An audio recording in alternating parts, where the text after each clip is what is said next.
بسم الله الرحمن الرحيم، والصلاة والسلام على سيدنا محمد النبي الأمي وعلى آله وصحبه وسلم.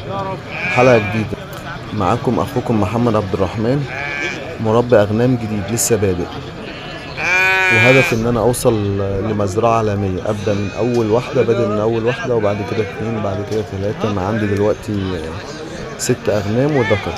هدفي إن أنا يبقى عندي مزرعة عالمية، وربنا ييسر الحال. النهارده انا نزلت السوق، بس بصراحة السوق كان وحش، ما كانش فيه غنم حلوة، وكان السوق الاسعار نايمة.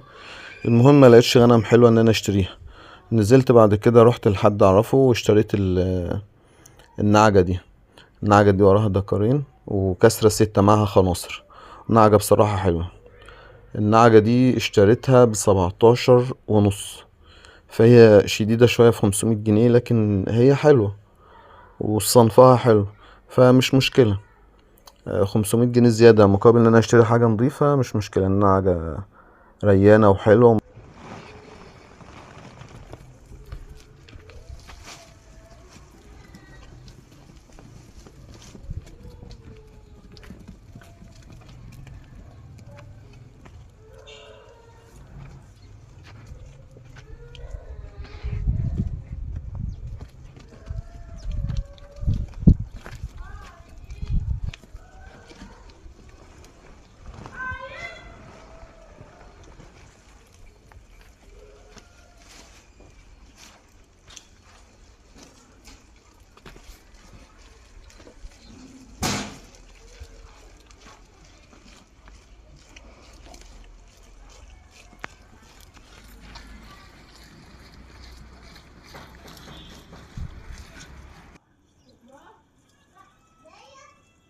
الغنم الصغيرة اللي لسه جاية جديدة اتعلمت ان هي تدخل هنا علشان تاكل علف، بس لسه متعرفش مكان العلف، لسه بتتعلم.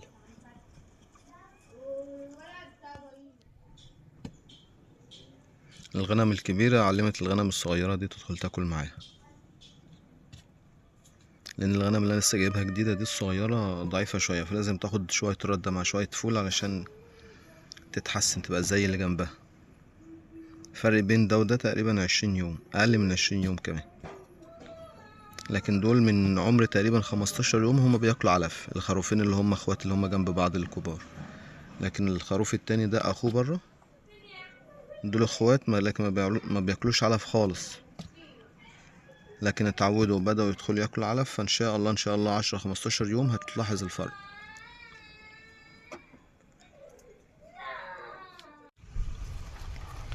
النهارده وانا طالع ارعى بالغنم، كان في حد جاري عنده غنم نفس القصة، طلعنا مشينا مع بعض. بسم الله ما شاء الله.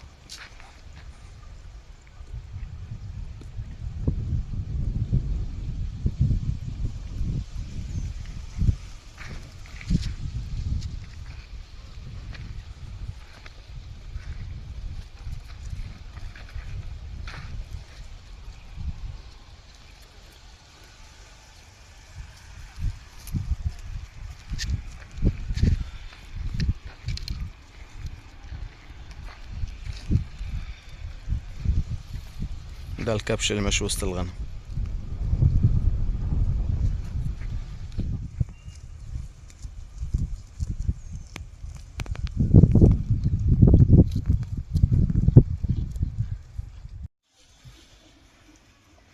انا مبقتش اسرح بس بالغنم بسبب النعجة دي اللي هي شمس، لان لية النعجة بتفضل تحك في الضرة من ورا، فعملت التهاب زي جرح كده.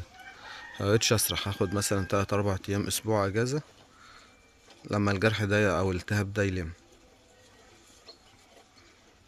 فبرميلهم برسيم، برميلهم اكل زي ده غلط الكلام ده، واخر النهار بيتعلفوا وماشي. ماشي الحال 3 4 ايام لما الدنيا تظبط معاهم نبقى نطلعهم تاني يسرحوا يرعوا بره. الرعي بره حلو، ان هما بيمشوا بياكلوا اكل كتير مختلف، زائد ان المكان الارضية بتتبهدل فبتنشف شوية.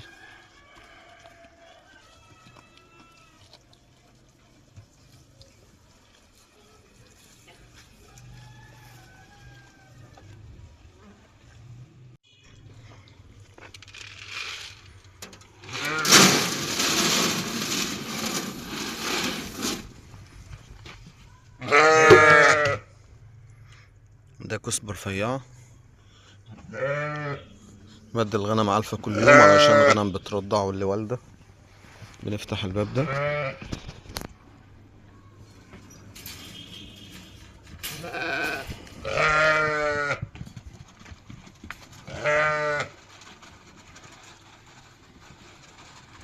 لف لف لف لف، هتدخلي منين؟ لف لف لف.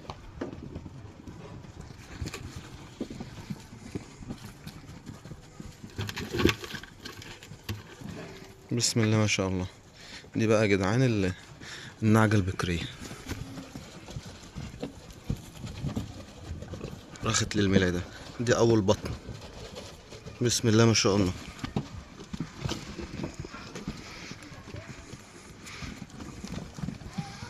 ودي التانية اللي هي العجوز، بدأت ترخي لكن لسه شوية.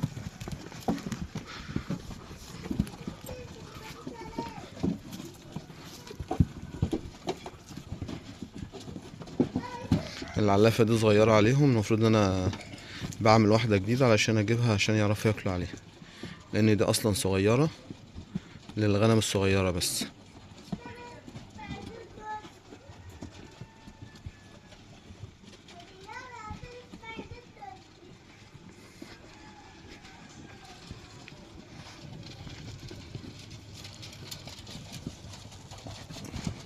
برخت بدأت ترخي برضه ما شاء الله. بص دي الغنم، دي النعجة اللي انا اشتريتها الجديدة، عيالها اتعلموا يدخلوا من المكان ده ياكلوا علف. الغنم ضعف شوية بحيث ان هو مياخدوش علفة، لكن الغنم الكبيرة اللي عندي اللي مولودة عندي بسم الله ما شاء الله. شايفين؟ بص الخروف هيدخل، بص الخرفان هتدخل. دول اللي عندي، الخرفان اللي عندي ولاد النعجة اللي عندي اللي هي شمس. بص بيدخلوا متعودين. شوف انت الفرق ده، الخروف من ده، الاتنين دول اخوات من الاتنين دول، والاتنين عمرهم قريبين من بعض، فرق تقريبا 10 ايام. بص ده بسم الله ما شاء الله. الخروف حاجة محترمة، لكن الخروف ده على الله حكايته.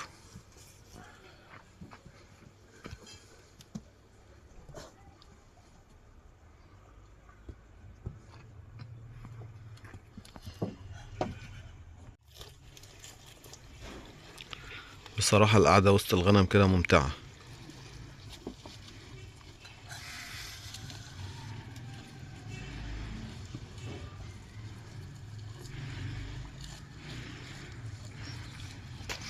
انتي رخمة بتطلع على الاكل ليه؟ معرفش. انزلي انزلي.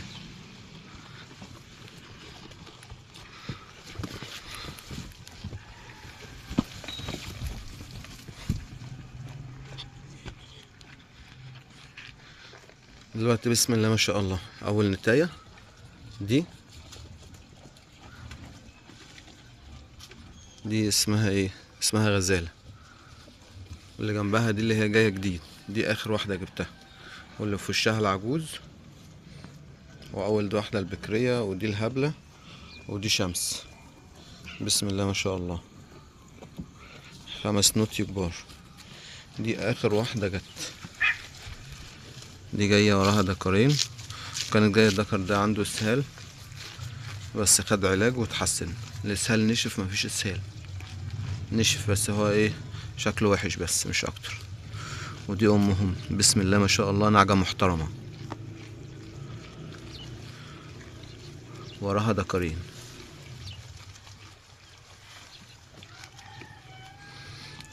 بالنسبة بقى للخرفان دي، النعجة دي امهم اللي هي دي وراها الدكرين، الدكر اللي جنبها والدكر ده عمرهم تقريبا شهر واسبوع. دول سابقين سنهم بسبب الحاجز اللي انا عامله ورا ده، ان هما بيدخلوا ياكلوا في العلافة اللي هناك دي. بعدوا من الحاجز ده اللي انا عامله. الغنم كل دي دايما بيبقى فيها علف على طول ما بتشالش. الغنم بتدخل تاكل العلف وتيجي، فتبص بقى تلاقي الخروف ما شاء الله وطبعا برضو احنا بنكمل مع بعض الخروف ده اول ما افطمه هشوف على شهرين ونص او 3 شهور واوزنه، وده غنم بلدي عادي نشوفه هيوصل كام كيلو.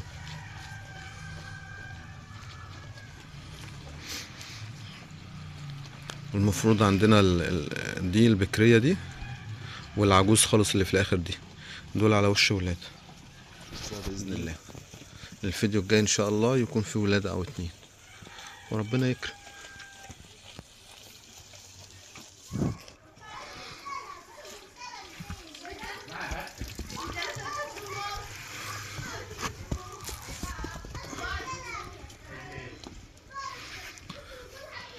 النعجة دي من وهي بتسرح اللي هي بتفضل تحك تفضل تحك في الدرة، فحصل التهاب واتجرحت.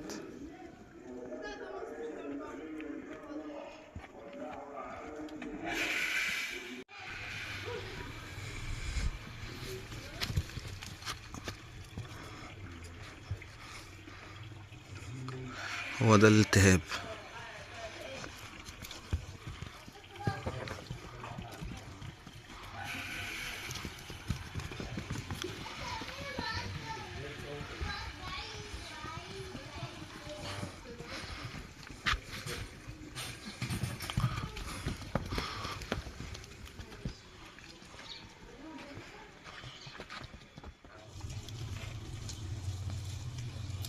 موسم البرسيم الربيع عموما مهم جدا للغنم اللي بترضع.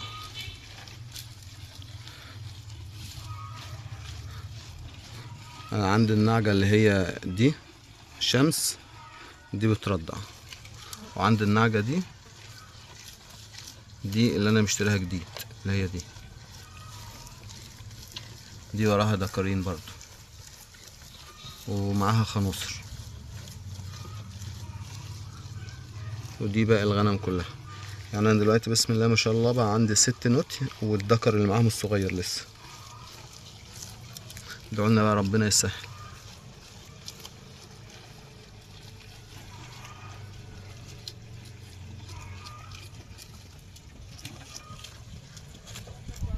لما خرجت العب الغنم بص لقيت فيه مرح كبير ماشي، فقال لي ضم معانا ضم معانا، وانا ماشي معاهم لقيت المعركة دي اشتغلت. انا صورت في الاخر ده، هما فضلوا مستمرين يضربوا في بعض تقريبا نص ساعة او اكتر.